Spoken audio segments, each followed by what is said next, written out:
احادیث مبارکہ کے اندر یہ واقعہ مذکور ہے۔ عبداللہ ابن عباس رضی اللہ تعالیٰ اس کے راوی ہیں، فرماتے ہیں کہ آپ نبی کریم صلی اللہ علیہ وسلم کی احادیث مبارکہ کا مفہوم یہ ہے کہ نمازی 5 قسم کے ہیں۔ پہلی قسم کے نمازی کون سے ہیں کہ وہ جب تکبیر اولیٰ کے ساتھ نماز پڑھتے ہیں تو نماز ان کی آنکھوں کی ٹھنڈک بن جاتی ہے، جو کہ نبی علیہ السلام کی آنکھوں کی بھی ٹھنڈک۔ اور دوسری قسم کے نمازی کون سے ہیں کہ جو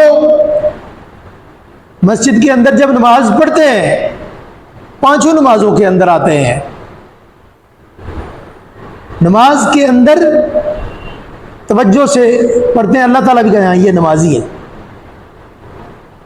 اور تیسری قسم کے نمازی وہ ہیں وہ کبھی حاضر ہوتے ہیں، کبھی ادھر خیال، کبھی دکان پہ خیال، کبھی کھانے میں خیال، کبھی بیوی بچوں میں خیال گھس جاتا ہے، کبھی ادھر، کبھی دوستی میں، کبھی مال میں، تو پھر وہ آتے ہیں کہ ہم نماز میں کھڑے، فوراً فکر مند ہو جاتے ہیں نماز میں ہی۔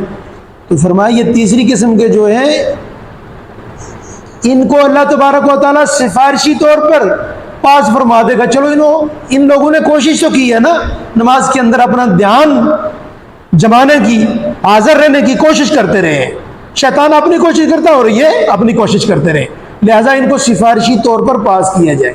اور چوتھی قسم کے نمازی کون سے بتلائے گئے حدیث مبارکہ میں کہ جو لوگ 5 نمازوں کے اندر آتے ہیں لیکن دل و دماغ حاضر نہیں ہوتے نماز کے اندر، تو اللہ تعالیٰ معاشر میں ان کو ڈانٹے گا۔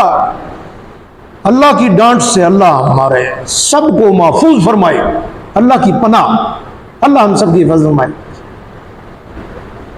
اور 5ویں قسم کے نمازی کون سے ہیں؟ کبھی 1 پڑھ لی، کبھی 5 پڑھ لی، اور کبھی 5 چھوڑ دی، کبھی 2 پڑھ لی، کبھی 4 پڑھ لی۔ حضرت عبداللہ ابن عباس رضی اللہ تعالیٰ اس حدیث کے راوی ہیں، فرماتے ہیں آپ علیہ الصلوۃ والسلام نے فرمایا جس کا مفہوم ہے کہ یہ جو قسم ہے یہ جہنمیوں کی قسم ہے۔